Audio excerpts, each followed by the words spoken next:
Police না বলে নিষেধ করে দিছে এটা আজকে। হ্যাঁ, এটা নাকি ধরা খেলে এক মাসের জেল হবে। কয় মাস? হ্যাঁ, আজকে পুলিশ বললো, এটা শুনলাম। হ্যাঁ, এক তাগুত ছেড়ে আর এক তাগুত ধরলে পরিণতি এটাই হবে। এজন্য আমরা তাগুত থেকে এখনো মুক্ত হতে পারিনি। খেলাফত ব্যবস্থা ছাড়া মুসলিম জাতির ভাগ্যের পরিবর্তন হতে পারে না। এই জন্য ওইদিকে মুসলিম জাতি এগিয়ে যেতে হবে। তো লানা রাসূলুল্লাহ সাল্লাল্লাহু আলাইহি সাল্লাম, না না থাক, কিছু বলেন না, মাদ্রাসার উপরে টার্গেট নিবে। অসুস্থ, দেশের শত্রু এরা, এগুলা নিঃসন্দেহে অসুস্থ। আমার ক্ষমতা থাকলে এদেরকে আমি পাবনা ভর্তি করাইতাম, সত্যি, কারণ পাগল ছাড়াই কাজ কেউ করে না। আর যাদের বাপ মা শুনতেছেন, আপনার সন্তান পাগল, আপনার সন্তান পাগল বলে আতশবাজি ফুটাচ্ছে, এই পাগল সন্তান তাড়াতাড়ি পাগলাখানায় ভর্তি করেন, কারণ পাগল ছাড়া এই কাজ কেউ করবে না। যাদের সন্তান আতশবাজি ফুটাচ্ছে, নিঃসন্দেহে ওর মা বাবা যেন জেনে নেয় ওর সন্তান পাগল, পাগল ছাড়া এই কাজ কেউ করে না। আল্লাহুম্মা ইন্নী আউযু বিকা মিন শাররি লিসানি ওয়া মিন শাররি সামঈ ওয়া মিন শাররি বাসারি ওয়া মিন শাররি মানিয়্যি। মাদ্রাসাতুল আবরার, মিরপুর 12, ঢাকা, রূপনগর, ঢাকার উদ্যোগে আয়োজিত পঞ্চম বার্ষিক ওয়াজ মাহফিলের গুরুত্বপূর্ণ আলোচনা করেছেন আল্লামা মুফতি আব্দুল ওয়াহিদ কাসেমি দামাত বরকাতুহুমুল আলিয়া, শেখুল হাদিস ও মুহতামিম মুসলিম মাজার মাদ্রাসা, খতিব মসজিদুল আমান পল্লবী, খলিফা শাহ আব্দুল মতিন বিন হুসাইন। আমিও হজরতের কাছে বুখারীর একটা অংশ পড়েছি। মুফতি আবদুল্লাহ শাহ আলম দামাত বরকাতুহুম, মুহতামিম মারকাজউদ্দিন আল ইসলামী ঢাকা, খলিফা আল্লামা শাহ আহমদ শফি রহমতুল্লাহ আলাইহ এতক্ষণ গুরুত্বপূর্ণ আলোচনা করছিলেন, সুন্নাহের উপর অত্যন্ত গুরুত্বপূর্ণ কথা বলছিলেন। এই মাহফিলের সভাপতি আমাদের বাংলাদেশের অন্যতম একজন মুফতি হজরত মাওলানা মুফতি ইয়াহিয়া দামাত বরকাতুহুমুল আলিয়া, খতিব বাইতুল জান্নাত মোল্লা জামে মসজিদ ও প্রতিষ্ঠাতা পরিচালক জামিয়া আবদুল্লাহ ইবনে মাসউদ রাদিয়াল্লাহু তাআলা আনহু, ঢাকা। আমন্ত্রিত হজরত উলামায়ে কেরাম, আরজ গুজার মুফতি তরিকুল ইসলাম মুহতামি মাত্র মাদ্রাসা,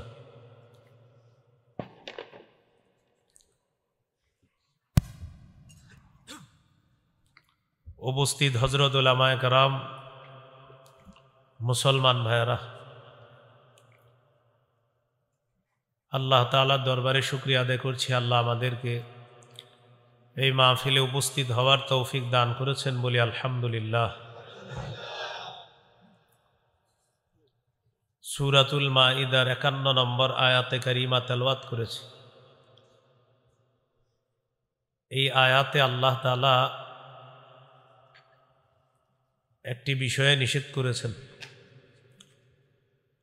কোরআন যারা পড়াশোনা করে, কোরআনের পাঠক যারা, তাদের মৌলিক 4টা কাজ। 1 নম্বর কোরআনের বিশুদ্ধ তেলাওয়াত করা, 2 নম্বর কোরআনের বিশুদ্ধ অনুবাদ শিক্ষা করা, 3 নম্বর কোরআনের বিভিন্ন আয়াতের মতলব উদ্দেশ্য বোঝার চেষ্টা করা, 4 নম্বর কোরআনের কিছু হুকুম আছে, কিছু নিষেধ আছে, আদেশগুলা মানা, নিষেধগুলা থেকে বেঁচে থাকা। যেমন কোরআনে আছে আকিমুস সালাহ, তোমরা নামাজ কায়েম করো, ওয়া আতুজ যাকাত, তোমরা যাকাত দাও, ওয়ারকাউ মা'আর রাকিঈন, রুকুকারীদের সাথে রুকু করো। এগুলা কোরআনের আদেশ, কোরআনের হুকুম। আল্লাহ তাআলা বলেন, উতলু মা উহিয়া ইলাইকা মিনাল কিতাবি ওয়া আকিমিস সালাহ। নবী, আপনার প্রতি যে ওহী, কিতাবের যে ওহী আপনার কাছে আসে, এই ওহী আপনি তেলাওয়াত করেন, হুকুম। ওয়া আকিমিস সালাহ, নামাজ কায়েম করেন, হুকুম। সূরা তাহাতে আছে, আল্লাহ তাআলা বলেন, ইন্নানি আনাল্লাহ লা ইলাহা ইল্লা আনা ফা'বুদনি, আমি আল্লাহ, আমি ছাড়া কোনো ইলাহ নাই, আমার ইবাদত করো। ওয়া আকিমিস সালাতা লিযিকরি, আমার শরণার্থে নামাজ কায়েম করো। সূরা হুদে আল্লাহ তাআলা বলেন, ওয়া আকিমিস সালাতা তারাফাইন নাহারি ওয়া যুলাফাম মিনাল লাইল, দিনের দুই প্রান্তে রাতের কিছু অংশে সালাত কায়েম করো। এগুলা হলো হুকুম। সূরা বাকারা 238 নম্বর আয়াতে আছে, হাফিজু আলাস সালাওয়াত, নামাজ সমূহের প্রতি যত্নবান হও, নামাজের প্রতি যত্নবান হও। এগুলা হলো হুকুম। কিছু বিষয় আছে নিষেধ। সূরা বাকারা 60 নম্বর আয়াতে আল্লাহ বলেন, ওয়ালা তা'সাউ ফিল আরদি মুফসিদিন, দুষ্কৃতিকারী রূপে দুনিয়াতে ফাসাদ সৃষ্টি করো না। এই যে বাজি বুজি ফুটানো হচ্ছে, এগুলা ফাসাদ, এগুলা অন্যায়, কোনো সন্দেহ নাই। এগুলা হলো নিষেধ। সূরা আলী ইমরানের 130 নম্বর আয়াতে আছে, ইয়া আইয়ুহাল্লাযীনা আমানু লা তা'কুলুর রিবা আযআফাম মুযাআফা, হে ঈমানদারগণ, তোমরা বহুগুণে বৃদ্ধি করে সুদ খেও না, নিষেধ। তেমনিভাবে একটা নিষেধ হলো যে আয়াতটা তেলাওয়াত করলাম, হে ঈমানদারগণ, তোমরা ইহুদি খ্রিস্টানদেরকে অভিভাবক রূপে গ্রহণ করো না, তাদের একে অপরের অভিভাবক। তোমাদের মধ্যে যারা তাদেরকে অভিভাবক রূপে গ্রহণ করবে তারা তাদের অন্তর্ভুক্ত হয়ে যাবে। নাউজুবিল্লাহ। ইহুদি খ্রিস্টানদেরকে অভিভাবক রূপে গ্রহণ করলে কি ক্ষতি? এক নম্বর ক্ষতি হলো তাদের কালচার আমাদের উপর তারা চাপিয়ে দিবে জোর করে। আবু দাউদের হাদিস 4031 নম্বর হাদিস, রাসূলুল্লাহ সাল্লাল্লাহু আলাইহি সাল্লাম বলেন, মান তাশাব্বাহা বিকওমিন ফাহুয়া মিনহুম, যে ব্যক্তি কোনো সম্প্রদায়ের সাদৃশ্যতা অবলম্বন করলো সে তাদেরই অন্তর্ভুক্ত হয়ে গেল। নাউজুবিল্লাহ। আমাদের ধর্মের নাম ইসলাম। মুসলমান হিসাবে আমরা ইসলাম পালন করতে হবে। ইসলামের আদর্শ আছে। সূরা আলী ইমরানের 19 নম্বর আয়াতে আল্লাহ বলেন, ইন্নাদ-দীনা ইনদাল্লাহিল ইসলাম, নিশ্চয়ই আল্লাহর কাছে একমাত্র দিন হলো ইসলাম। সূরা আলী ইমরানের 85 নম্বর আয়াতে আল্লাহ বলেন, ওয়া মান ইয়াবতাগি গায়রাল ইসলামি দীনা, কেউ যদি ইসলাম ছাড়া অন্য কোনো কিছুকে দিন হিসাবে কামনা করে, ফালাই ইউকবালা মিন, এটা তার থেকে গ্রহণ করা হবে না, কিছুতেই গ্রহণ করা হবে না। ওয়া হুয়া ফিল আখিরাতি মিনাল খাসিরিন, সে আখিরাতে ক্ষতিগ্রস্তদের অন্তর্ভুক্ত হবে। অভিভাবক যারা আছি, সন্তান, এই সন্তানদেরকে ইসলাম পালনের কথা বলতে হবে, নিজেরাও ইসলাম পালন করতে হবে। সূরা বাকারার 131-132 নম্বর আয়াতে আল্লাহ বলেন, ইয ক্বালা লাহু রাব্বুহু আসলিম ক্বালা আসলামতু লিরাব্বিল আলামিন। স্মরণ করুন ওই সময়কে যখন ইব্রাহিম নবীকে তার রব বললেন আত্মসমর্পণ করেন। ইব্রাহিম নবী বললেন, আমি বিশ্বজগতের রব আল্লাহর কাছে আত্মসমর্পণ করলাম। পরের আয়াতে আল্লাহ বলেন, ওয়াওয়াসসা বিহা ইব্রাহিমু বানিহি ওয়া ইয়াকুব। ইব্রাহিম নবী, ইয়াকুব নবী তাদের সন্তানদেরকে ওসিয়ত করেছেন, ইয়া বানিয়া ইন্নাল্লাহা আসতাফা লাকুমুদ-দীন ফালা তামুতুন্না ইল্লা ওয়া আনতুম মুসলিমুন। হে প্রিয় সন্তান, আল্লাহ তাআলা তোমাদের জন্য দিন নির্বাচন করেছেন, তোমরা মুসলমান না হয়ে মরবা না। 2 আয়াত থেকে শিখলাম অভিভাবকরা ইসলাম পালন করবে, সন্তানদেরকে ইসলাম পালনের ওসিয়ত করতে হবে। এইগুলো 1 নাম্বার। তাহলে ইসলামের পরিবর্তে অন্যদের কালচার গ্রহণ, এটা কখন আমাদের কাছে সহজ হয়ে যায়? ইহুদি খ্রিস্টানদেরকে যখন অভিভাবক বানাবো, তাদের এই অপসংস্কৃতি, অশ্লীলতা জোর করে আমাদের উপর চাপায় দেয়। 2 নম্বর, খাটো পোশাক, পাতলা পোশাক, আটশাট পোশাক, যে পোশাক ইসলামের পোশাক না, এমন পোশাক মেয়েদের শরীরেও তারা চাপায় দেয়, অথচ পোশাকের নীতিমালাও ইসলামে আছে। সূরা আরাফের ২৬ নম্বর আয়াতে আল্লাহ বলেন, ইয়া বানি আদম কদ আনজালনা আলাইকুম লিবাসান ইউয়ারি সাওআতিকুম ওয়া রিশা ওয়া লিবাসুত তাকওয়া যালিকা খায়র। হে আদম সন্তান, আমি তোমাদেরকে পোশাক দিলাম, এমন পোশাক যেই পোশাক তোমাদের সতর ঢেকে রাখবে, এবং সৌন্দর্যতার জন্য তোমাদেরকে পোশাক দিলাম। তাকওয়ার পোশাক হলো সর্বোত্তম পোশাক, তাকওয়ার পোশাক সর্বোত্তম পোশাক। তিরমিজির হাদিস 1999 নম্বর হাদিস, قال رسول الله صلى الله عليه وسلم لا يدخل الجنة من كان في قلبه مثقال ذرة من كبر। রাসূলুল্লাহ সাল্লাল্লাহু আলাইহি সাল্লাম বলেন, যার অন্তরে সরিষার দানা পরিমাণ অহংকার আছে সে জান্নাতে প্রবেশ করবে না। قال رجل إن الرجل يحب أن يكون ثوبه حسنا ونعله حسنة يا رسول الله। হুজুর, কোন মানুষ আছে যারা চায় তার পোশাকটা যেন একটু উত্তম হয়, তার জুতা যেন উত্তম হয়, এটাও কি অহংকার হবে? فقال رسول الله صلى الله عليه وسلم إن الله جميل يحب الجمال। কেউ যদি একটু উত্তম জুতা পরে, উত্তম পোশাক পরে, এটা তার সৌন্দর্যতা। আল্লাহ সুন্দর, সৌন্দর্যতাকে আল্লাহ ভালোবাসেন। হাদিসের শেষে আছে অহংকার কাকে বলে। আল কিবিরু বাতরুল হাক্কি ওয়া গামতুন নাস। অহংকার হলো সত্যকে অস্বীকার করা, মানুষকে ছোট করে দেখা। অহংকার হলো সত্যকে অস্বীকার করা, মানুষকে ছোট করে দেখা, এটা হলো অহংকার। ইসলামে পোশাকের যেমন নীতিমালা আছে, মনে রাখবেন পোশাক মৌলিকভাবে 3 প্রকার। কয় প্রকার? হলেন ওয়াজিব, মুস্তাহাব, হারাম। ওয়াজিব হলো যেই পোশাক সতর ঢেকে রাখবে, ততটুকু পোশাক আবশ্যক, এটা লাগবে, জরুরি। আবু দাউদের হাদিস 4017 নম্বর হাদিস। হাদিসের বর্ণনাকারী বাহজ ইবনে হাকিম, তিনি তার বাবা থেকে, তার বাবা তার দাদা থেকে, তার দাদা নবীর থেকে হাদিসটা বর্ণনা করছে। عن بهز بن حكيم عن أبيه عن جده قال قلت يا رسول الله عوراتنا ما نأتي منها وما نذار। বাহজ ইবনে হাকিম তার পিতা থেকে, তার পিতা তার দাদা থেকে, তিনি বলেন, আমি রাসূলুল্লাহ সাল্লাল্লাহু আলাইহি সাল্লামকে জিজ্ঞাসা করলাম, ওগো আল্লাহর নবী, কতটুকু সতর খোলা রাখবো আর কতটুকু সতর ঢেকে রাখতে হবে আপনার কাছে জানতে চাই। فقال رسول الله صلى الله عليه وسلم احفظ عورتك إلا من زوجتك أو ما ملكت يمينك।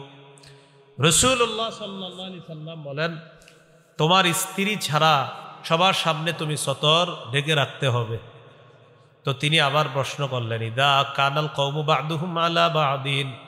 হুজুর, যখন অনেকজন একসাথে থাকে, ম্যাচে অনেকে আপনারা ভাড়া থাকেন, 4 জন বন্ধু একসাথে, মহিলা হোস্টেলে মেয়ে 3-4 জন একসাথে থাকে, তখন সতরের কি মাসালা? ফাকালা রাসূলুল্লাহ সাল্লাল্লাহু আলাইহি ওয়াসাল্লাম ইন ইসতাতা'তা আন লা ইয়ারায়ান্নাহা আহাদুন ফালা ইয়ারায়ান্নাহা। রাসূলুল্লাহ সাল্লাল্লাহু আলাইহি সাল্লাম বলেন, যথাসম্ভব একজন পুরুষ অপর পুরুষের সতর দেখবে না, একজন নারী অপর নারীর সতর দেখবে না। সাহাবী প্রশ্ন করলেন, ইদা কানার রাজুলু খালিয়ান ইয়া রাসূলুল্লাহ। হুজুর, কেউ যদি ঘরে একা থাকে তখন সতর কি হবে? ঘরে একা আছেন, দরজা বন্ধ, জানালা বন্ধ, তখন সতরের কি মাসালা? ফাকালা রাসূলুল্লাহ সাল্লাল্লাহু আলাইহি ওয়াসাল্লাম আল্লাহু আহাক্কু আন ইউস্তাহিয়া মিনহু মিনান নাস। ঘরে যদিও কেউ না থাকে তখন আল্লাহ থাকে, আল্লাহকে মানুষের চেয়ে বেশি লজ্জা পাওয়া দরকার। তাই তুমি ঘরে একা থাকলে সতর আরো বেশি করে ঢাকবা। ঘরে একা থাকবেন তখন আল্লাহকে বেশি লজ্জা পেতে হবে, তখন আল্লাহকে বেশি লজ্জা পাইলে, তো এই জন্য আমার সতরও ঘরে একা থাকলেও ঢেকে রাখতে হবে। বুঝে আসছে সবার? এটা ওয়াজিব। আরেকটা হলো মুস্তাহাব। আবু দাউদের হাদিস 4063 নম্বর হাদিস। এই হাদিসের বর্ণনাকারী আবুল আহওয়াস তিনি তার পিতা থেকে বর্ণনা করেন। তিনি বলেন, আতাইতুন নবিয়্য সাল্লাল্লাহু আলাইহি ওয়াসাল্লাম ফি সাওবিন দুনিন, আমি একটা নরমাল পোশাক পরে নবীজির কাছে আসলাম, একটা নিম্নমানের পোশাক পরে নবীজির কাছে আসলাম। ফাকালা রাসূলুল্লাহ সাল্লাল্লাহু আলাইহি ওয়াসাল্লাম আলাকা মালুন, নবীজি বললেন তোমার কি সম্পদ আছে? তো সাহাবী বললেন জি হুজুর আমার সম্পদ আছে। নবীজি বললেন মিন আইয়িল মাল, কোন ধরনের সম্পদ আছে তোমার? তখন তিনি বললেন কদ আতানি আল্লাহু মিনাল ইবিলি ওয়াল গানামি ওয়াল খাইলি ওয়ার রাকিক, আল্লাহ তাআলা আমাকে ওট দিয়েছেন, মেষ দুম্বা দিয়েছেন, ঘোড়া দিয়েছেন, দাস দাসী দিয়েছেন, আলহামদুলিল্লাহ আমার যথেষ্ট সম্পদ আছে। তো নবীজি বললেন এত সম্পদ আছে তো এরকম নরমাল পোশাক পরলা কেন? তোমার এত সম্পদ, পোশাক এত নরমাল কেন? ইযা আতাকাল্লাহু মালান ফালিরা আসারু নি'মাতিল্লাহি আলাইকা ওয়া কারামাতি, আল্লাহ যখন তোমাকে পোশাক দিয়েছেন, আল্লাহ পছন্দ করেন এই নিয়ামতের নিদর্শন যেন তোমার মধ্যে দেখা যায়। তোমার যে সম্পদ আছে সম্পদ অনুযায়ী তুমি একটু পরিপাটি হয়ে থাকবা, এই নিয়ামতের নিদর্শন যেন তোমার মধ্যে দেখা যায়, এটা আল্লাহ পছন্দ করেন। তাহলে মানুষকে না দেখানোর জন্য রবের খুশি, রব নিয়ামত দিছে, এই নিয়ামতের সুক্রিয়া হিসাবে আপনি সম্পদ অনুযায়ী যদি একটু লন্ড্রি করে ইস্ত্রি করে একটু উন্নত মানের পোশাক পরেন, এটা আল্লাহ পছন্দ করেন। এটা হলো মুস্তাহাব। বলেন এটা কি? আবু দাউদের হাদিস 4062 নম্বর হাদিস। এই হাদিসের বর্ণনাকারী জাবের রাদিয়াল্লাহু তাআলা তিনি বলেন, আতানা রাসূলুল্লাহ সাল্লাল্লাহু আলাইহি ওয়াসাল্লাম ফারাআ রাজুলান শাইসান ক্বাদ তাফাররাকা শা'রুহু, রাসূলুল্লাহ সাল্লাল্লাহু আলাইহি সাল্লাম আমাদের কাছে আসলেন, আসার পর এক ব্যক্তির দিকে তাকাইলেন, তাকিয়ে দেখে তার মাথার চুলগুলা এলোমেলো, মাথার চুল কি এলোমেলো। فقال رسول الله صلى الله عليه وسلم اما يجد هذا ما يسكن به شعرا, নবীজি বললেন আচ্ছা তার কি কোনো চিরুনি নাই মাথার চুলগুলো আছড়ানোর জন্য? সে কি কোনো চিরুনি পায় না মাথার চুলগুলো আছড়ানোর জন্য? ওয়ারা রাজুলান আখরা আলাইহি থিয়াবুন ওয়াসিখা, আরেক ব্যক্তিকে দেখলেন তার শরীরে ময়লা কাপড়। فقال رسول الله صلى الله عليه وسلم আমা হাযা ইয়াজিদু মাআন ইয়াগসিলু বিহি তাওবা, নবীজি বললেন আচ্ছা সে কি পানি পায় না কাপড়গুলা ধোয়ার জন্য? তাহলে চুল এলোমেলো, বললেন চিরুনি নাই আছড়ানোর জন্য। এরপরে দেখলেন কাপড় ময়লা, নবীজি বললেন সে কি পানি পায় না এই কাপড় ধৌত করার জন্য? এই কথা বলার পর এখান থেকে আমরা বুঝে আসতেছে হাদিস থেকে একটু পরিপাটি হয়ে থাকা, চুলগুলা আপনার একটু আছড়ায়া তেল দেওয়া, এটা ইসলাম নিষেধ করে না, এটা উৎসাহিত করে।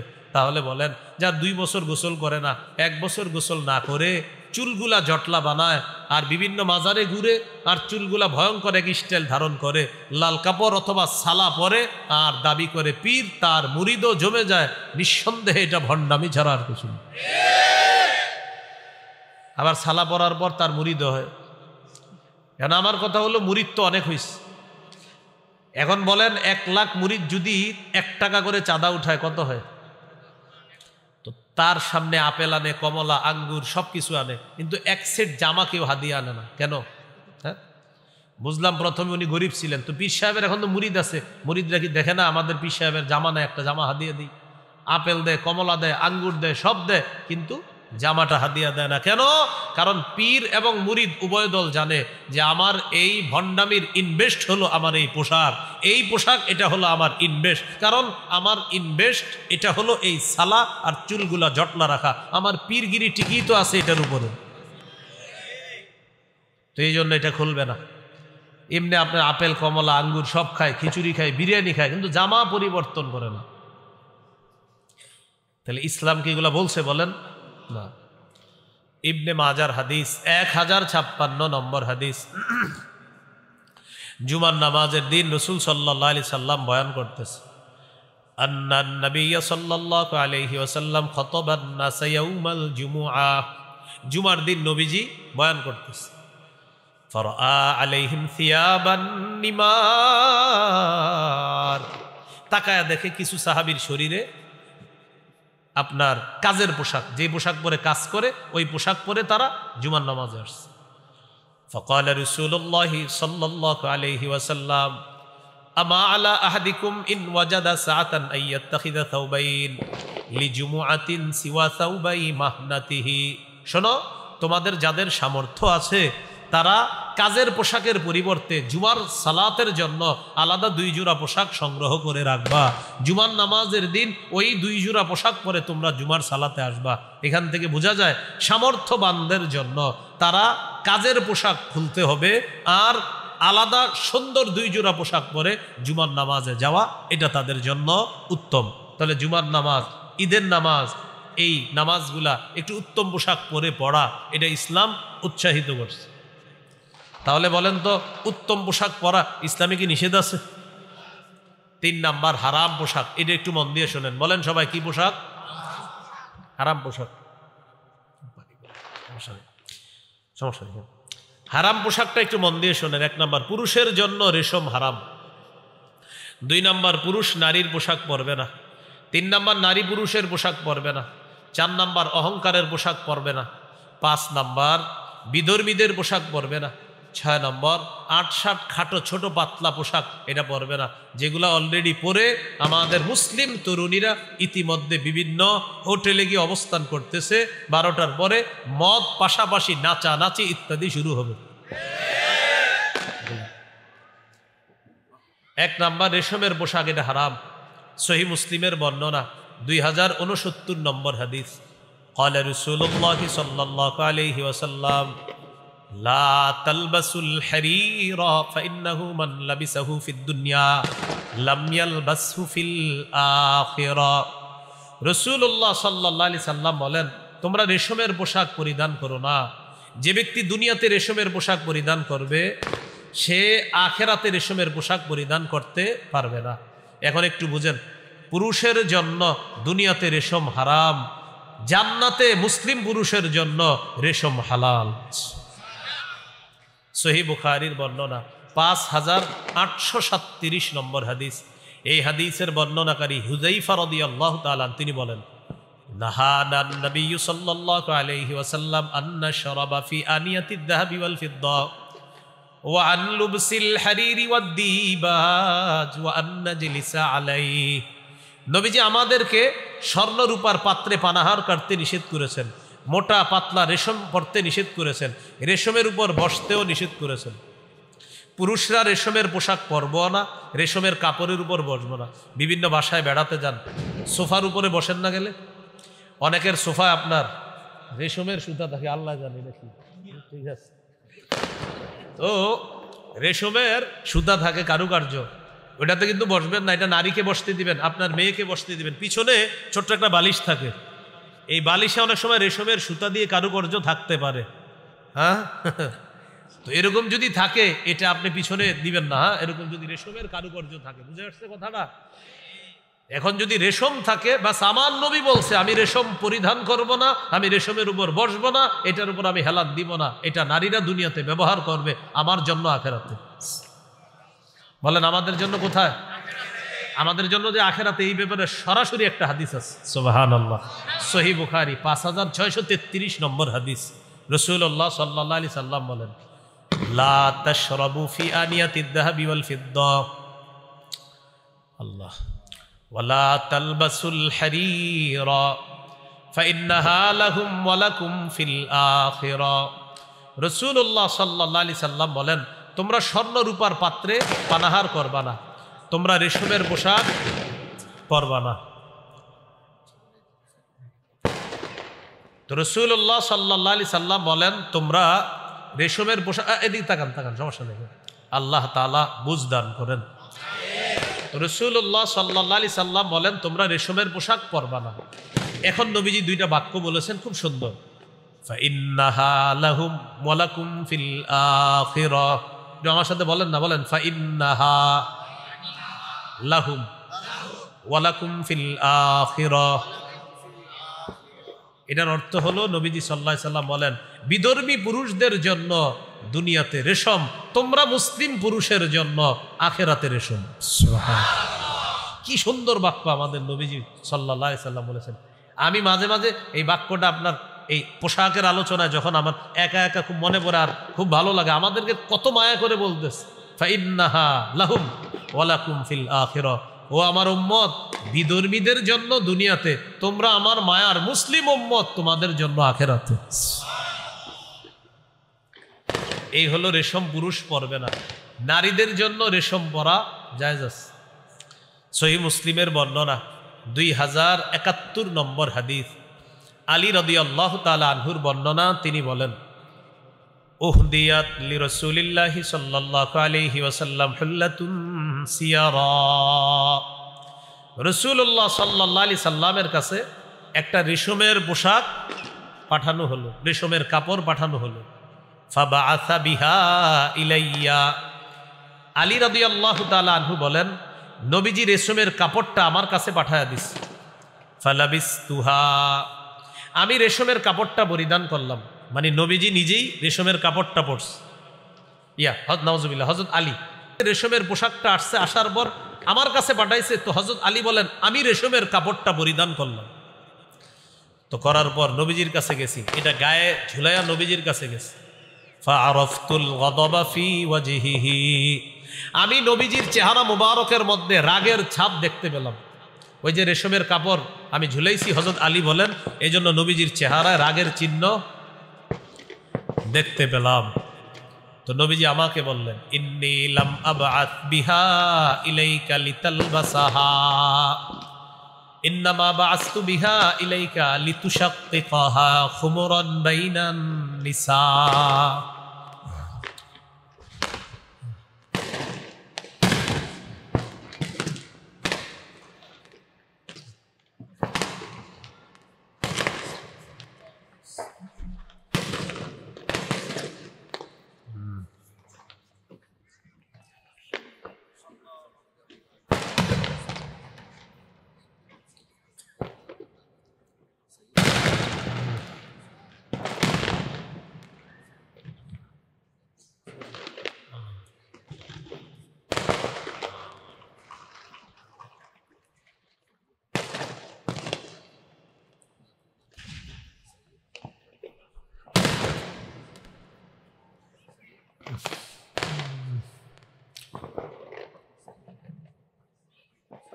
তো রাসূলুল্লাহ সাল্লাল্লাহু আলাইহি সাল্লাম হযরত আলী রাদিয়াল্লাহু তাআলা আনহুকে বললেন,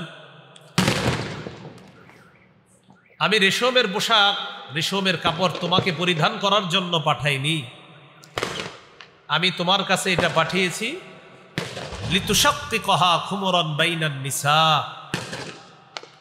তুমি এটা টুকরা টুকরা করে নারী সদস্য যারা আছে তাদেরকে ওড়না হিসাবে ব্যবহার করার জন্য দিবা, এই জন্য এটা পাঠিয়েছি।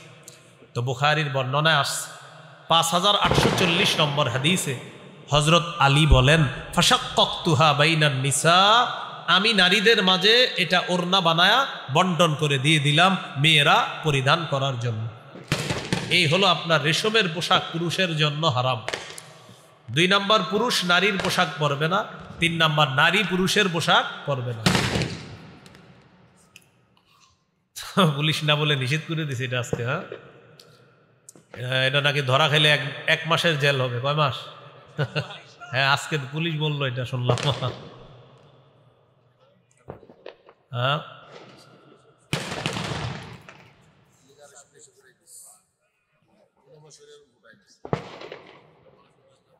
এক তাগুত ছেড়ে আর এক তাগুত ধরলে পরিণতি এটাই হবে।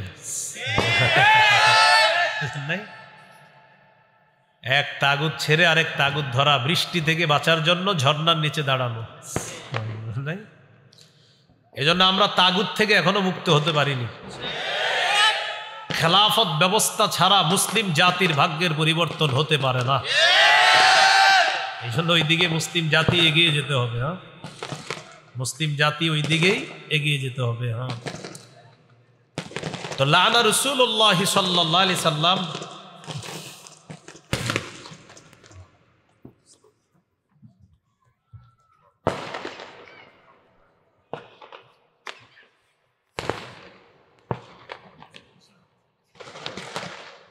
বয়ান শুরু করলে বাড়ায় দেয় না।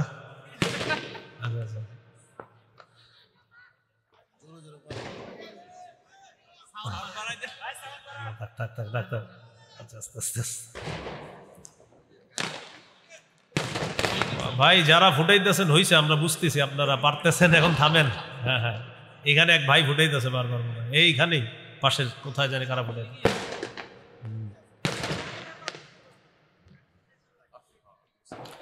সূরা আহজাবের 58 নম্বর আয়াত। যারা আপনারা আতশবাজি ফুটাচ্ছেন এখনই কোরআনের অনুবাদ দেখে নেন। সূরা আহজাব 58 নম্বর আয়াত। সূরা আহজাব 58, সূরা আহজাব 58।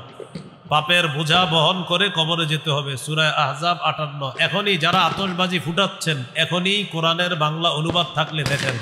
সূরা আহজাবের 58 নম্বর আয়াতের অনুবাদটা এখনই দেখে নিতে পারেন। কোন সূরা, কত নম্বর আয়াত? যারা আতশবাজি ফুটাচ্ছেন এখনই ঘরে বাংলা অনুবাদ থাকলে অনুবাদটা পড়েন, পড়ার পর সিদ্ধান্ত নেন ফুটাবেন কিনা। সূরা আহজাবের 58 নম্বর আয়াত। সূরা আহজাবের 58 নম্বর আয়াতে আল্লাহ আলোচনা আসতো, আমার আজকে যে আলোচনা করতেছি ওইটাতে চলে আসতো, এরা আগেই শুরু করে দিচ্ছে। হ্যাঁ হ্যাঁ, ইহুদি খ্রিস্টানদেরকে অভিভাবক বানানোর যে ক্ষতিগুলা, দুইটা ক্ষতি হইল। তো দ্বিতীয় ক্ষতিটা ছিল পোশাক। তো পোশাকের ক্ষেত্রে একটা হারাম পোশাক আলোচনা করতেছিলাম। পুরুষ নারীর পোশাক পরবে না, নারী পুরুষের পোশাক পরবে না। লানা রাসূলুল্লাহ সাল্লাল্লাহু আলাইহি ওয়াসাল্লাম আর-রাজুলা ইয়ালবাসু লিবসাতাল মারআ ওয়াল মারআতু তালবাসু লিবসাতার রাজুল। যেই পুরুষ নারীর পোশাক পরে আর যেই নারী পুরুষের পোশাক পরে তার উপর আল্লাহ রসুল অভিশাপ দেন। আল্লাহ রসুল তার উপর অভিশাপ। গায়ে হলুদ অনুষ্ঠানে ছেলেরা দেখবেন এক কালারের ড্রেস পরে, 5 জন 6 জন 10 বন্ধু 20 বন্ধু একই কালারের ড্রেস বানায়। ওই ড্রেস বানিয়ে তারা কি করে, একটা ওড়না বানায়, এই ওড়নাটা পা পর্যন্ত ঝুলায় রাখে। পিছন দিয়ে গিয়ে বলবেন আসসালামু আলাইকুম খাদিজা আপা কেমন আছেন। পুরুষ আপনি জানেন, তারপরে বলবেন যে ভাই, বলবেন যে আপনাকে বলবে আমি তো পুরুষ, তুমি আমার খাদিজা বলবেন আপনি ওড়না পেঁচাইছেন তো এই জন্য আমি ভাবলাম। কিছু ছেলে কানে ছিদ্র করে কানে ধুল পরে, এটাও স্পষ্ট নিষেধ। এটাও কি স্পষ্ট নিষেধ।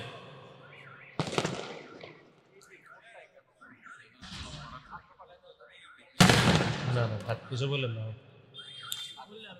মাদ্রাসার উপরে টার্গেট নিবে।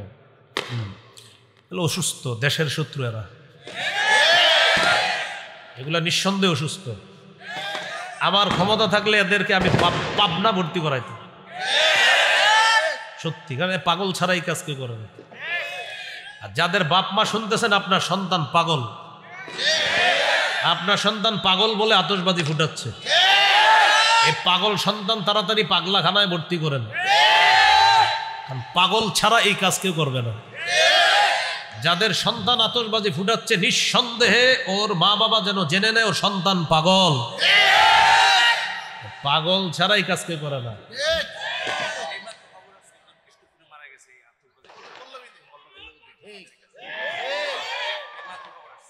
পল্লবীতে একজন স্ট্রোক করে মারা গেছে আতশবাজির আওয়াজে, এই মাত্র খবর আসছে। তো এই জন্য যারা অভিভাবক শুনতেছেন আপনার সন্তানকে ভর্তি করান, তাড়াতাড়ি ভর্তি করান, এই যেন আগামী বছরের আগে সুস্থ হয় আর এই জাতীয় অসুস্থ মার্কা কাজ না করে।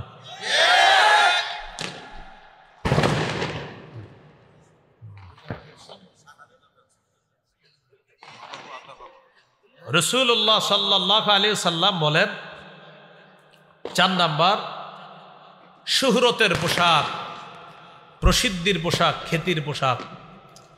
এই পোশাক যারা পরিধান করবে, নবীজি বলেন মান লাবিসা সাওবা শুহরাতিন আলবাসাহুল্লাহু ইয়াউমাল কিয়ামাতি সাওবা মাদাল্লাহ। যে ব্যক্তি খ্যাতির পোশাক পরিধান করে আল্লাহ কিয়ামতের ময়দানে তাকে লাঞ্ছনার পোশাক পরায়া দিবে, নাউজুবিল্লাহ। 5 নাম্বার বিধর্মীদের পোশাক। আব্দুল্লাহ ইবনে আমর ইবনুল আস রাদিয়াল্লাহু তাআলা আনহু বলেন, রাআ রাসূলুল্লাহ সাল্লাল্লাহু আলাইহি সাল্লাম আলাইয়া সাওবাইনি মুআসফারাইন। নবীজি আমার শরীরে 2টা রঙিন পোশাক দেখছে, এই পোশাকের রংগুলো সুন্দর ছিল না। নবী আমাকে বললেন হাজিহি মিন সিয়াবিল কুফার, এগুলা কাফেরদের পোশাক, ফালা তালবাসহা, এগুলা পরিধান করবা না। কিছু ছেলে কুটিপতির সন্তান দেখবেন প্যান্ট পরে ছেঁড়া প্যান্ট, এখানে ফাড়া, এখানে ছেঁড়া, এখানে ছেঁড়া। হ্যাঁ, আগে ছেঁড়া প্যান্ট যারা পড়তো আমরা ভাবতাম সে ভিক্ষুক ফকিন্নি, তো এখন কুটিপতির সন্তান ছেঁড়া প্যান্ট পরে। তো এই জন্য এলাকার মসজিদের ইমাম সাহেব যারা শুনতেছেন, আপনারা যদি কোনো কুটিপতির সন্তানকে দেখেন ছেঁড়া প্যান্ট পরে, আপনি মসজিদের মুসল্লিদের থেকে চান্দা উঠায় তাকে প্যান্ট কেনার ব্যবস্থা করে দিন। কারণ তার আব্বার সব টাকা আছে, বাড়ি গাড়ি করার টাকা আছে, তারও টাকা আছে, শুধু প্যান্ট কেনার টাকা নাই। তো এই জন্য আমরা এটা কিনে দিতে হবে। আমাদের দেশে কিছু যুবক আছে, যুবতী আছে, এমন তাদের মস্তিষ্ক এমন অসুস্থ হয়েছে, ভারতের কোনো সুপারস্টার যদি কালকে সালা গায়ে দেয়, আমেরিকার কেউ যদি সালা গায়ে দেয়, তারা সালা গায়ে দিবে আর বলবে এটাই ফ্যাশন। কি বলবে? এটাই ফ্যাশন। এরকম তৈরি হয়ে, তো এখন বলেন ছেঁড়া প্যান্ট পরে নাম দিছে কি ফ্যাশন। ছেঁড়া প্যান্ট বললে আমরা দিতাম ভিক্ষা, এখন ছেঁড়া প্যান্ট পরা এটাই ফ্যাশন। এখন ভাই যদি কাউরে এরকম দেখেন, আপনি প্রথমে ভিক্ষা দিবেন।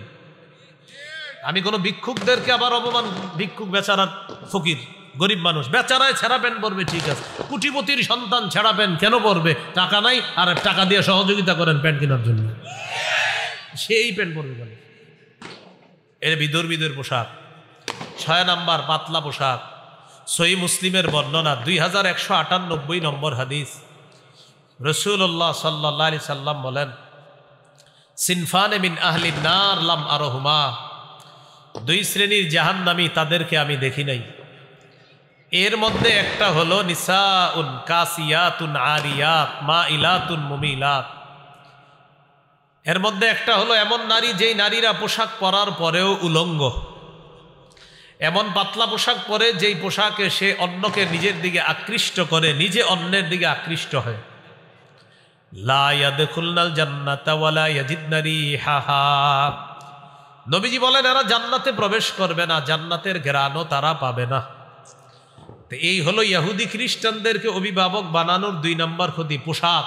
পোশাকের স্বাধীনতার নামে মুসলিম তরুণ তরুণীদের গায়ে এমন এমন পোশাক উঠিয়ে দিবে, যে পোশাক না ইসলামী কোনো সভ্যতা ধারণ করবে। মেয়েরা এমন পোশাক পরবে, যে পোশাকে সে সমাজে অশ্লীলতা ছড়াবে, আর নাম দিবে এটা পোশাকের স্বাধীনতা।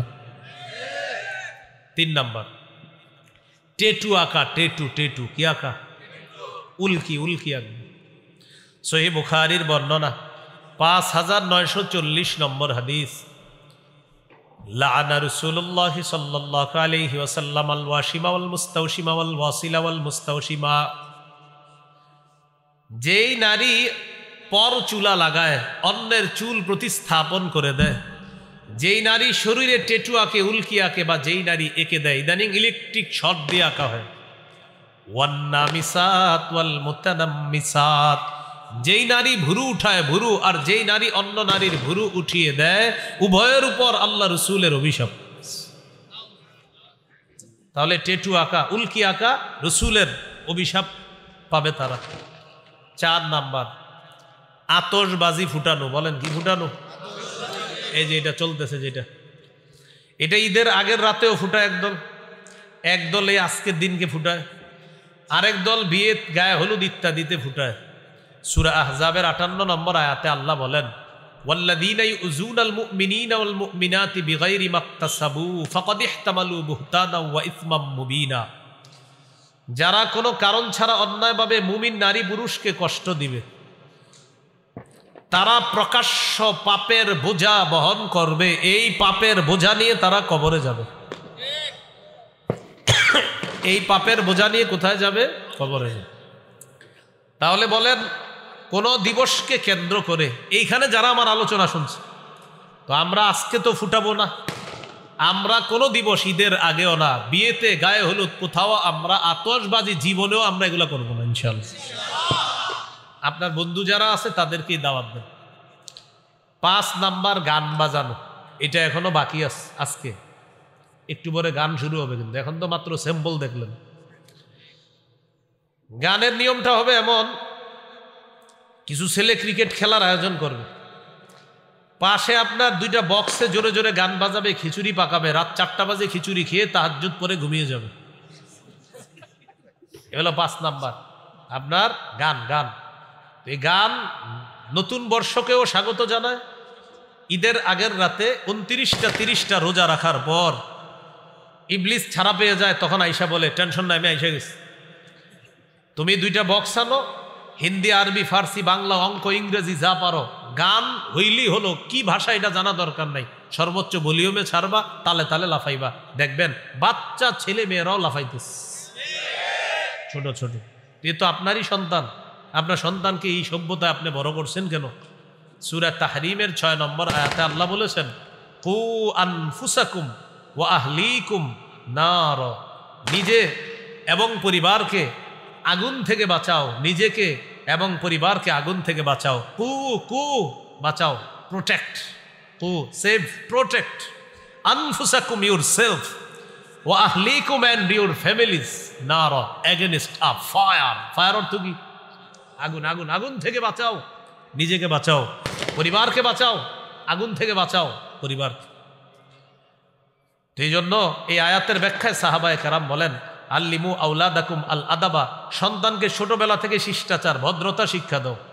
আপনি যদি সন্তানের হাত ধরে তাকে নাচের আর গানের স্কুলে নিয়ে যান, আর বড় হলে আলেমদের কাছে গিয়ে বলে হুজুর সন্তানটা শেষ, ছোটবেলা যখন নাচের আর গানের স্কুলে নিছেন, কসাই বাবা হিসাবে সন্তানের হাত ধরে আপনি জাহান্নামে নিয়ে গেছেন, তখন এই কাজ কেন করলেন? হ্যাঁ, আবার ইমাম সাহেবের কাছে হাসি দিয়া দোয়া চাই, হুজুর দোয়া করেন। গান, গানের ব্যাপারে শুধু এতটুকু মনে রাখবেন, আমার যেই বিষয়টা আর কি গানের ব্যাপারে আপনার, আমি যেই বিষয়টা আমার সবচেয়ে গুরুত্ব লাগে গানের ব্যাপারে, নবীজি কোরআন তেলাওয়াত করতেন, কাফেররা নবীজির তেলাওয়াত শুনতো চুপি চুপি, মজা লাগতো। নজর ইবনে হারেসা এক কাফের চিন্তা করলো যে আমাদের সন্তানরা মুহাম্মদ সাল্লাল্লাহু আলাইহি সাল্লাম তার তেলাওয়াত শুনে আমাদের সন্তানরা, এটা মেনে নেওয়া যায় না।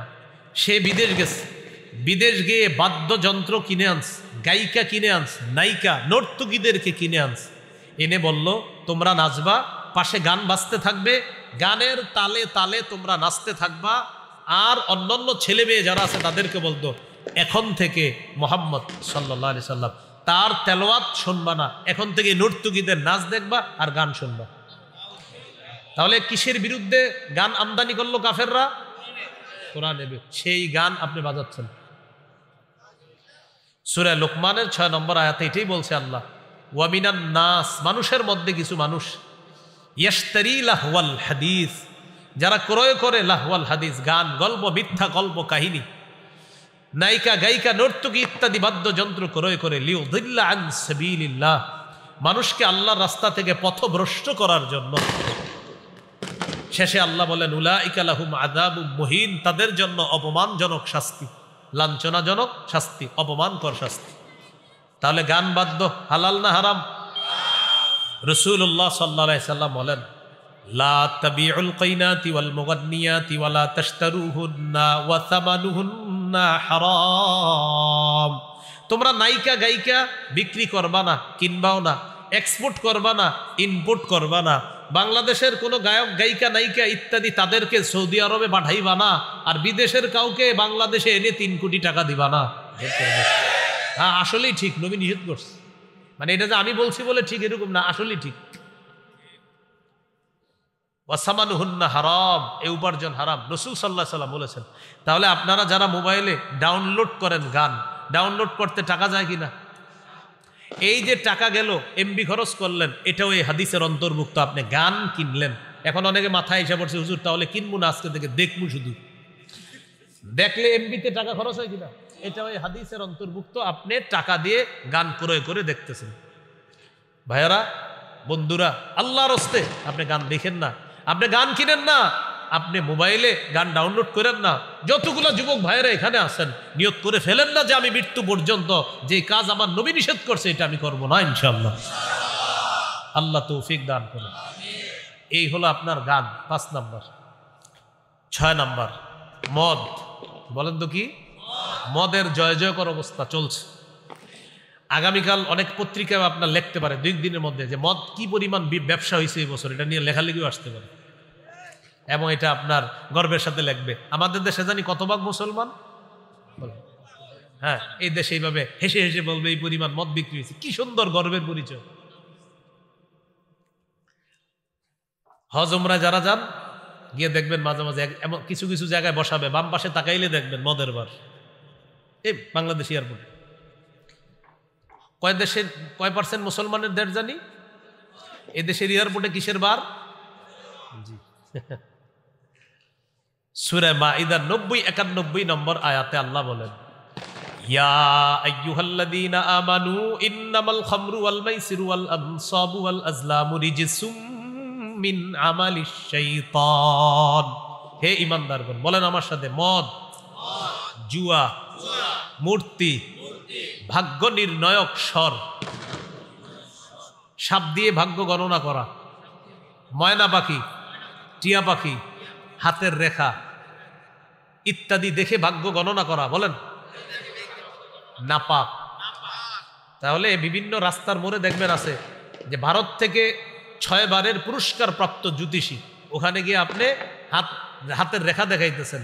রাসূলুল্লাহ সাল্লাল্লাহু আলাইহি সাল্লাম বলেন, মান আতা আররাফান আও কাহিনান ফাসাদ্দাকাহু বিমা ইয়াকুল, কেউ যদি গণকের কাছে যায় আর তার কথা বিশ্বাস করে, ফাকাদ কাফারা বিমা উনজিলা আলা মুহাম্মাদিন সাল্লাল্লাহু আলাইহি সাল্লাম, মুহাম্মদ সাল্লাল্লাহু আলাইহি সাল্লামের উপর যা নাজিল করা হয়েছে সে সব কিছু অস্বীকার করলো। গণকের কথা বিশ্বাস করলো মানে আমি নবীর কোটা দিনটাকে সে অস্বীকার করলো। হাত দেখে এমনি দেখবেন হাতে একটু দাগ থাকে, তো কিছু মানুষ কাজ করে না, তাদের দাগটা একটু বেশি থাকে, তো দাগ দেখবেন আপনার দাগ এত বেশি কেন? আচ্ছা ঠিক আছে, কি সমস্যা? ওহো 3002 টাকা লাগবে। বেশি মেজর প্রবলেম না, হালকা প্রবলেম আছে, এটা উদ্ভট টাইপের একটা অঙ্ক বলবে 3002। আপনি মনে করবেন ভাই রে হইতেও পারে, তাই 3002 বলবে কেন? হ্যাঁ, তখন আপনি আগ্রহী হন না, কি বলেন? এগুলা কি বিশ্বাস করা যাবে? তাহলে আজকে থেকে রাশি ফল পড়বেন না, পেপারে আসে না কি ফল, এগুলো পড়া যাবে না। তাহলে মদ, বলেন নাপাক, মদ, জুয়া। হ্যাঁ, এখন আপনারা শোনেন, যারা অনেক ভাইয়ারা আপনারা জুয়া খেলেন মোবাইলে, এই ওভারে 10 রান হবে, এই ওভারে 5 হবে, এই বলে 6 হবে, এই বলে 4 হবে, এই বলে 11 রানের বেশি দিবে না বলার, এই বলে ব্যাটসম্যান 15-র উপরে নিবে। এই যে জুয়া খেলেন, গ্রামগঞ্জে হয় চা স্টলের সামনে দাঁড়ায় নগদ, আর শহরেরটা হয় মোবাইলে অ্যাপসের মাধ্যমে। হারাম। এটা কি জুয়া? কি হ্যাঁ, জুয়া হারাম। এই হারাম, হ্যাঁ হ্যাঁ জি, অনেক বন্ধু আছে আপনাদের, তারা হয়তো এই জুয়া খেলতেছে, তাকে আপনি নিষেধ করেন যে এই জুয়া হারাম, তুমি এখানে ইনভেস্ট করবা না, হাজার হাজার টাকা এখানে ইনভেস্ট করছে ছেলেরা এই অ্যাপসে, এটা হারাম। তাহলে বলেন মদ নাপাক, বলেন মদ, জুয়া, মূর্তি, ভাগ্য গণনার ইত্যাদি বিষয়গুলা আল্লাহ তাআলা বলেন ফাজতানিবুহু, তোমরা বেঁচে থাকো, লাআল্লাকুম তুফলিহুন, যাতে তোমরা সফলকাম হও। এবার একটা দৃশ্য দেখেন, গান, নাচানাচি, মদ, একদিক দিয়ে নাচানাচি হবে, আরেক দিক দিয়ে গান হবে, আরেক দিক দিয়ে মদ চলবে, ঠিক না? আমাদের নবী অবিকল 3টা কথা এক হাদিসে বলেছে। সুবহানাল্লাহ। দেখছেন, সুবহানাল্লাহ কেন বললাম? যে আমাদের নবী 1500 বছর আগে আল্লাহ প্রদত্ত কথাগুলা কি সুন্দর করে জবান দিয়ে বলে গেলেন, আর অবিকল একসাথে মিলে গেছে। ইবনে মাজার 4020 নম্বর হাদিস, রাসূলুল্লাহ সাল্লাল্লাহু আলাইহি সাল্লাম বলেন, লা ইয়াশরাবান্না নাসুম মিন উম্মতি আল খামরা ইউসাম্মুনাহা বিগাইরি ইসমিহা, আমার উম্মতের একদল মদ পান করবে, নামটা পাল্টায় দিবে মদের, মানে মদের নাম মদ দিবে না, বিয়ার, মাস্তুদ, কানাডা ড্রাই, শ্যাম্পেন, ইয়াবা, বাবা, গাজা, হিরোইন, আফিম, ডাইল ইত্যাদি, ভ্যান, গাড়ি, চা স্টলের চিপা চুপায় দাঁড়ায় ইত্যাদি। নবীজি বলেন আমার উম্মতের একদল মদ পান করবে, মদের নামটা দিবে তারা, পাল্টায় দিবে। এরপরে কি বলে দেখেন, ইউজাফু আলা রুসিহিম বিল কাইনাতি ওয়াল মুগান্নিয়াত, তাদের মাথার উপরে নর্তুকিরা নাচানাচি করবে আর গান বাজাইতে থাকবে, অন্য দিক দিয়ে গানের তালে তালে তারা মদ পান করতে থাকবে। নবী বলছে এরকম হবে, আপনারা বলেন হবে না অলরেডি শুরু হয়েছে? আল্লাহ আমাদেরকে হেফাজত করেন। এ হলো 6 নম্বর ক্ষতি। মনে আছে কিসের ক্ষতি? ইহুদি খ্রিস্টানদেরকে অভিভাবক বানানোর ক্ষতি। 7 নম্বর ক্ষতি, জিনাকে হালাল মনে করা। কাকে? আপনারা শহরের মানুষ অনেকে শোনেন মন দিয়ে, ইদানিং একজনে বলা বলি করতেছে যে আমি আর অমুকে আমরা দুইজন একই ছাদের নিচে লিভ টুগেদার সম্পর্কে ছিলাম। লিভ টুগেদার মানে হলো একই ছাদের নিচে স্বামী স্ত্রীর মতো থাকবে, কিন্তু স্বামী স্ত্রী না, স্বামী স্ত্রী না। আবার বলতেছে আমরা যে দুইজন একই ছাদের নিচে ছিলাম, বিবাহ বহির্ভূত সম্পর্ক করেছি, আমাদের মা বাবাও সমর্থন দিয়েছে। নাউজুবিল্লাহ তো বললেন। আরেকটা ঘটনা শোনা, এটা শুনলে কি বলবেন দেখেন। সে আবার একটা স্টেটাস একটা লেখা দিছে এরকম, আমাদের দেশে ডিভোর্স নরমালাইজ হয়েছে, আশা করা যায় লিভ টুগেদারটাও নরমালাইজ হয়ে যাবে ইনশাআল্লাহ।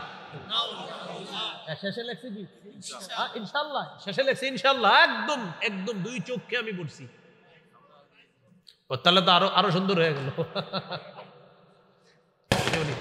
তাহলে এই যে ইনশাআল্লাহ লেখাটা আমি নিজে আরনি বলতেছি, এটা লাইভে বলছে, তাহলে তো হয়ে গেল, আরো প্রমাণ হয়ে গেল। এখন বলতেছি কি যে লিভ টুগেদার এটাও নরমালাইজ হয়ে যাবে। শেষে বলতেছি কি আল্লাহর নাম নিয়ে কি কথা বলতেছে। এখন আমি কি বলতেছিলাম, আমার আলোচ্য বিষয় 7 নাম্বার, জিনাকে হালাল মনে করবে। এই যে একই ছাদের নিচে আছে, মা বাবাও বলতেছে থাকো, এরা দুইজনও বলতেছে এটা কোনো ব্যাপার না, এটা নর্মাল ব্যাপার, এটা সোসাইটি মেনে নিতে হবে। নবী বলেন সহিহ বুখারীর 5590 নম্বর হাদিস, লা ইয়াকুনান্না মিন উম্মতি আকওয়াম ইস্তাহিল্লুনাল হিররা, আমার উম্মতের এক দল হবে যারা জিনাকে হালাল মনে করবে। জিনাকে কি মনে করবে? ওয়াল খামরা, মদ হালাল মনে করবে, ওয়াল মাআজিফ হালাল মনে করবে। সংসদে দাঁড়ায় বলবে বুখারী, মুসলিম, আবু দাউদ, তিরমিজি, নাসাই, ইবনে মাজাহ, মেশকাত সব পড়ছি, কোথাও পাই নাই গান হারাম। তো আমি কই পাইলাম? আরে এই যে বুখারীর হাদিসটা, তো এটা সিয়াসিত্তার ভিতরে না বাহিরে? ঠিক আছে, হাসেন, পরে হাসেন, আগে শোনেন। বুখারীতে পড়ছে তো পায় নাই, তো এটা বুখারীর ভিতরে না বাহিরে? বলতেছে পায় নাই। সংসদটা পুরা একটা পাগলা গারদ বানায় ফেলছিল। এই জন্য আল্লাহর কাছে দোয়া করবেন, আল্লাহ আমাদের দেশে একজন পুরুষ শাসক দেন। কি শাসক? আরেকটা দোয়া করবেন, বলেন আল্লাহ কিয়ামতের আগে আমাদের দেশে আর কোন নারী প্রধান চাই না। কি চাই না? সবাই বলেন কেন? আরো জোরে বলেন, আরেকটু জোরে বলেন, বোমার আওয়াজের চেয়ে জোরে বলেন। এতক্ষণ বললেন না, ওদেরকে থামানোর দরকার ছিল। নবীজি জবাব দিয়েছেন, রাসূলুল্লাহ সাল্লাল্লাহু আলাইহি সাল্লাম বলেন, লা ইউফলিহা কওমুন ওয়াল্লাহু আমরাহুম ইমরাআ, ওই জাতি কিছুতেই সফল হবে না যেই জাতি তাদের নেতৃত্বে কোনো নারী বসায় দেয়। এই জন্য দোয়া করতে হবে, বলবেন যে আল্লাহ 4 গুণওয়ালা একজন পুরুষ শাসক দিয়ে দেন, নামাজ কায়েম করবে, যাকাতের বিধান চালু করবে, সৎ কাজের আদেশ করবে, অসৎ কাজের নিষেধ করবে। বলেন সূরা হজ 41 নম্বর আয়াত, মানে ওখানে আছে আর দলিল আছে, আল্লাযীনা ইম্মাক্কাদনাহুম ফিল আরদ, আল্লাহ তাআলা বলেন আমি যাদেরকে দুনিয়ার শাসন ক্ষমতায় বসাই তাদের কাজ হবে 4টা। আকামুস সালাহ, তারা নামাজ কায়েম করবে, ওয়া আতাউজ যাকাহ, যাকাত প্রতিষ্ঠিত করবে, ওয়া আমারু বিল মারুফ, সৎ কাজের আদেশ করবে, ওয়া নাহাউ আনিল মুনকার, অসৎ কাজের নিষেধ করবে। আপনি একটু চিন্তা করে দেখেন, ওমর ফারুক রাদিয়াল্লাহু তাআলা আনহুর মতো একজন শাসক কল্পনা করেন, আর এই বাজি ফুটানোগুলা কল্পনা করেন, থাকতো চামড়া? সাহস পাইতো না। ওমর ফারুক রাদিয়াল্লাহু, এই জন্য বলছিলাম খেলাফত ব্যবস্থা ছাড়া আমাদের ভাগ্যের পরিবর্তন হবে না। এই তন্ত্র ওই তন্ত্র যা কিছুই বলেন, হ্যাঁ, এটা কিন্তু মনে রাখতে হবে আপনার, মুসলমানদের চূড়ান্ত ভাগ্যের পরিবর্তন খেলাফত ব্যবস্থা দিয়েই হবে, এছাড়া হবে না। এই জন্য কি করতে হবে? না, বলেন আমার সাথে, বলেন বলেন, খেলাফত ব্যবস্থার পূর্ব শর্ত 2টা, করণীয় 2টা। পূর্ব শর্ত বলেন ঈমান, নেক আমল। করণীয় 2টা, দাওয়াত, জিহাদ। কি বুঝে আসছে সবার? ভাই 2 কাপ চা দিয়ে খালি নষ্টই করতেছেন, আমি তো চা পান করবো না, আপনি করেন। আগেরটা আপনি দিছেন, জবটা কিন্তু আল্লাহর কাছে, আপনি না আপনি পান করেন। তাহলে একটা ঈমান আর একটা নেক আমল, আর 2টা হলো কাজ, একটা করণীয়, দাওয়াত, জিহাদ। এখন জিহাদের আলোচনা করলে আপনার অভিভাবকরা ইন্না লিল্লাহি ওয়া ইন্না ইলাইহি রাজিউন, এটা আবার কি শুরু করছে হুজুরে? তো যাই হোক, জিহাদ সম্পর্কে আমার একটা আলোচনা আছে, আমার নাম দিয়ে আপনারা পাবেন কোথাও, দেখবেন জিহাদ সম্পর্কে লম্বা আলোচনা আছে। তো যাই হোক, আমাদের আলোচ্য বিষয়ে চলে আসি। 7 নাম্বার, জিনাকে হালাল মনে করবে, নবীজি বলে দিয়েছেন।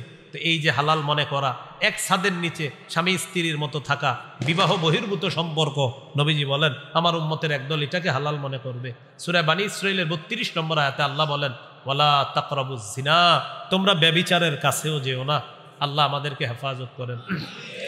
8 নাম্বার, সম্পদের অপচয়, প্রচুর সম্পদের অপচয় হবে।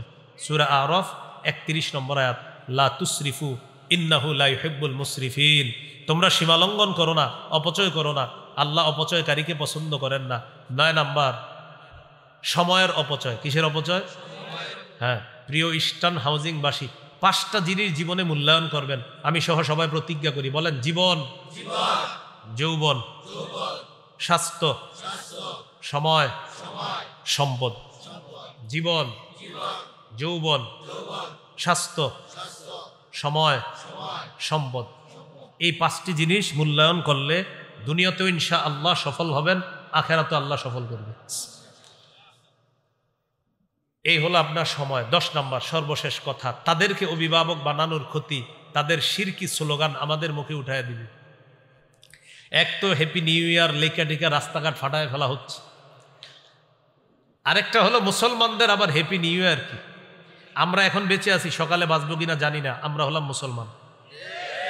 সহিহ বুখারীর বর্ণনা, আব্দুল্লাহ ইবনে ওমর রাদিয়াল্লাহু তাআলা আনহুমা তিনি বলেন ইদা আমসাইতা ফালা তানতাজিরিস সাবাহা, যখন তুমি সন্ধ্যা করো সকালের অপেক্ষা করো না।